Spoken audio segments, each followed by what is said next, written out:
Ooh, Billy, what is up, everybody? I am back from SnapCon, and it was tons of fun. I'm super motivated to keep making some great Snap content, and I've got a good video for you guys today. I'm first going to be covering the upcoming Season Pass card and new cards that will be coming out throughout the month of September. We've got some great cards. It might honestly be the best month of cards. I mean, all of them just look solid. And then I've also got my first ever giveaway.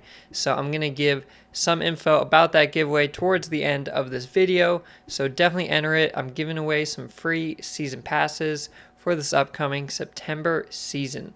So to look at these cards, I mean, we've got Loki as the season pass card. He's just such an iconic character. It's about time that he is in the Marvel Snap game.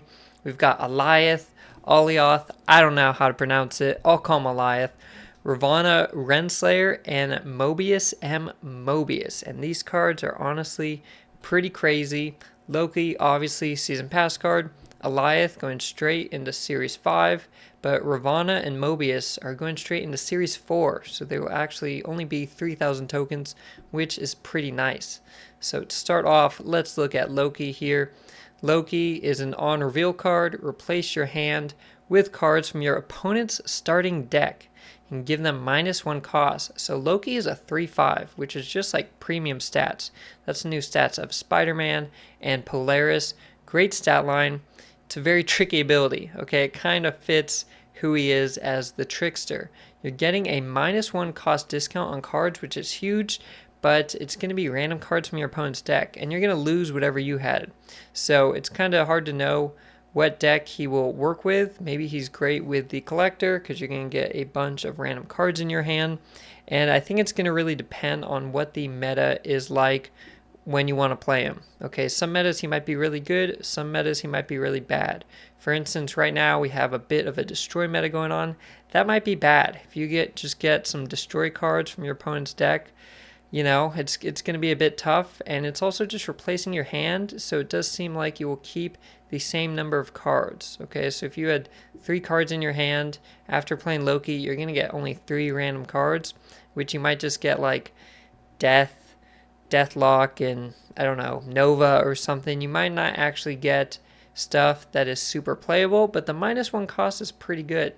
And if you are against a deck or we're in a meta that just has good cards deck, I mean, think of when we had, you know, the good cards deck with Leader, Leech, Arrow, stuff like that. Getting a -1 cost on Leech or Arrow would be nasty.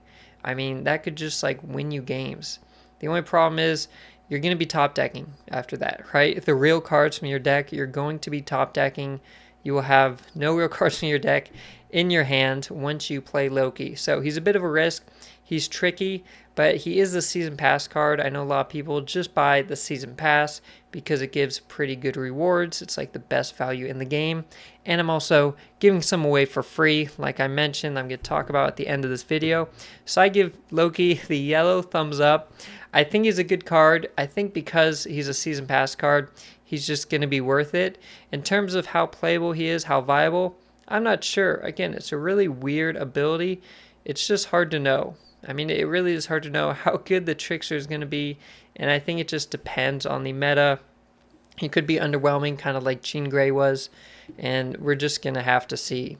All right, next up, though, we have Alioth. He's coming out September 11th to 12th, depending on which time zone you're in, straight into Series 5, so it'll be 6,000 tokens. But he's a 6/5, which isn't great stats, but on reveal, destroy all enemy cards played here this turn. And the real kicker is that this includes unrevealed cards. So Gambit, for example, will destroy cards after he discards something from your hand, but he only hits revealed cards. So if you had priority, it's not going to hit anything that your opponent played that turn. With Alioth, it's even better if you have priority because you can kill your opponent's cards before they reveal. Okay, if they have Doctor Doom or Shang-Chi, they're just going to get blown up and they're not going to reveal and have their effect go off. So he's a very strong card in that sense. Obviously, you know, he's a 6-drop. He's a big commitment. But if you can secure one lane by turn 5, maybe you got Professor X deck, where you can just get massive power on one lane by turn 5, turn 6, if you have a lane that's close and adding 5 power will put you over the top, you're almost guaranteed to just win with Alioth, okay? Because he will just win you more. He is a win more card. He can secure one single lane. So if you know where your opponent's going to play, if you guys are just fighting for one lane, he's just going to win it. It's very powerful. I think a lot of people will be running him. And again, I see him being really good with Professor X. You just lock down one lane. You've won that one clearly. You just fight for one other. So I think he's going to see a lot of play. Maybe Captain Marvel picks up even more in popularity to play around him by moving around later. You know, may you see more armor. Who knows? Nimrod obviously is probably not the best against if your opponent saves Nimrod for the final turn, but they would have to know you plan to play him. And there's just so much you could do with him. So many decks you could put him in. I could see him being a bit like the new leader or new Doctor Doom, and that you just slot him into decks to just finish off games really strong. So I definitely give Alioth the green thumbs up. Again, we're going to have to wait and see which decks he actually ends up in, but I think he fits really well into a good cards deck because he's just a really good card. Now, next up, we have Ravonna Renslayer. She comes out the following week, which is September 18th to 19th, straight into Series 4. So if you don't want to spend a spotlight cash on her, you can go ahead and unlock her with tokens, 3,000 tokens. That's not terrible. She is a 3/3 with the ongoing effect that your cards with 1 or less power cost 1 less. And of course, with the caveat, that's minimum 1 cost. So she will not reduce something to cost 0, but that's strong. I mean, look at how strong Sarah is. I don't think since I've started playing Marvel Snap and since I hit Pool 3, there's been a meta that didn't have a Sarah deck at the top. Whether it's Sarah Control, Sarah Hitmonkey, or Silver Surfer decks, Sarah is insanely strong. And now, in a sense, you have kind of a 3-cost Sarah. Okay, if Sarah was a 3-cost, that's straight broken. So obviously, Ravonna has the caveat that it needs to be a card with 1 or less power. But there's tons of decks that already run cards with low power. Okay, a lot of Mr. Negative decks will run Iron Man, Arnim Zola, and Darkhawk. So I think Ravonna fits into those decks well. Maybe as a good backup if you don't end up drawing Mr. Negative or you don't get Zabu out to get him out early and you start maybe with Iron Man and Arnim Zola in hand or something. You can hit Patriot and Mystique with Ravonna. So she can just fit right into that deck. Maybe you even pair Ravonna with Sarah in some decks.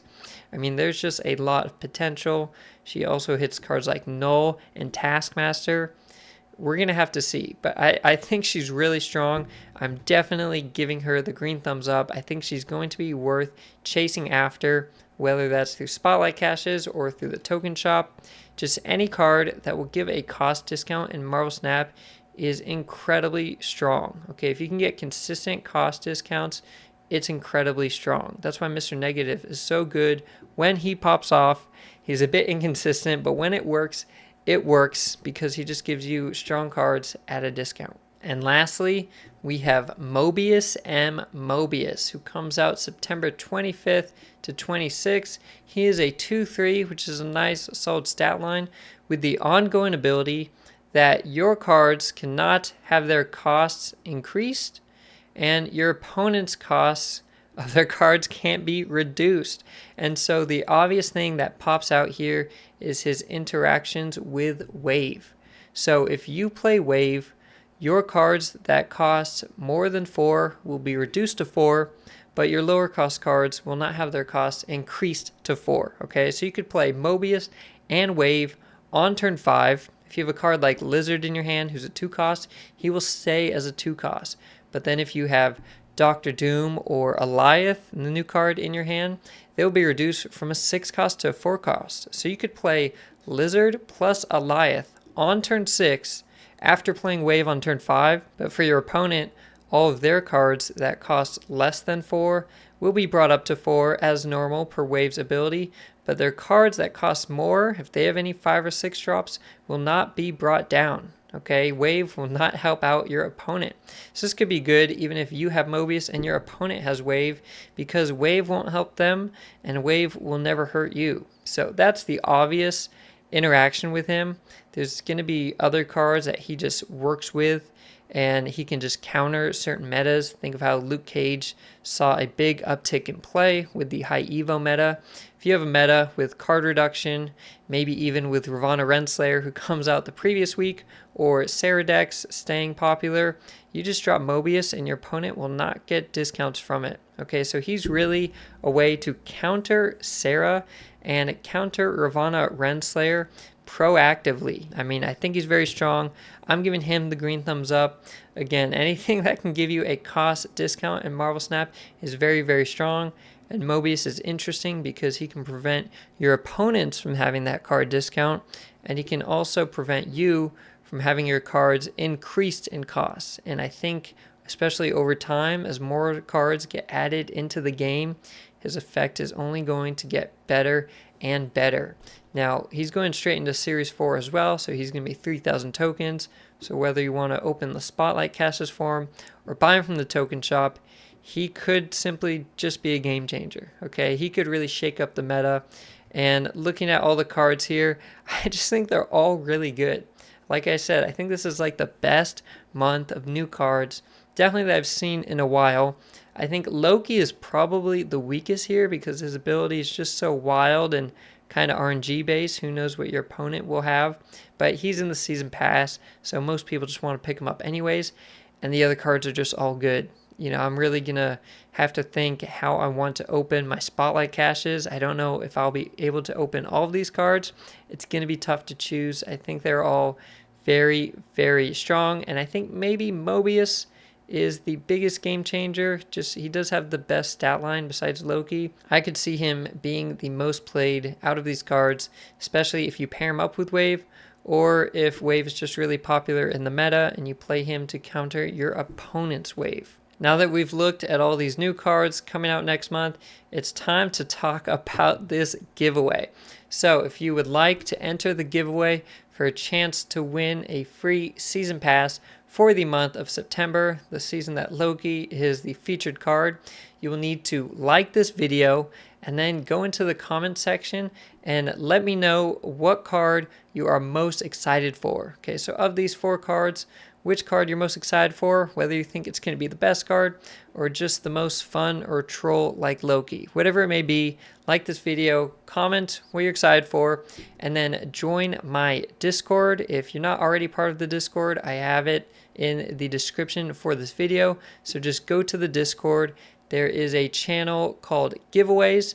You just go to that channel and comment your YouTube name in that Discord channel. Okay, so that way if you have a name that's different on YouTube and Discord, I know how to find you. So the deadline for this is going to be Sunday, September 3rd at 12 p.m. PST, which is my time zone. I'm going to go to that Discord and I'm going to lock that channel, take a list of all the names in there, assign them a random number, and then I'll go ahead and use a random number generator to pick the 2 winners, okay? So again, all you gotta do, like this video, comment the card you're excited for, join my Discord, and tell me your YouTube name in that giveaways Discord channel. And for the 2 winners, once you win, I will just send you a message telling you that you won, and you'll just have to give me your player ID code so I can give you those season passes. So I'm excited for this giveaway. I'm hoping to make this a regular thing. I'm fortunate enough that now I will start making money from YouTube because I hit 1,000 subscribers, but I'm not reliant on this YouTube income. You know, this is not my job. It's something I do for fun, my side hobby, although now I guess it's technically my side hustle. But I'm hoping to be able to filter the money I get from YouTube back into this channel and into Marvel Snap. And I think giveaways for my viewers is a great way to do that. And I do appreciate all of you. And this is just one of the ways that I think I can help out. So hopefully in future months I can do this again, and maybe even more than 2 giveaways in future months. But go ahead and enter, and best of luck. And I'll see you all next time. Have a good one.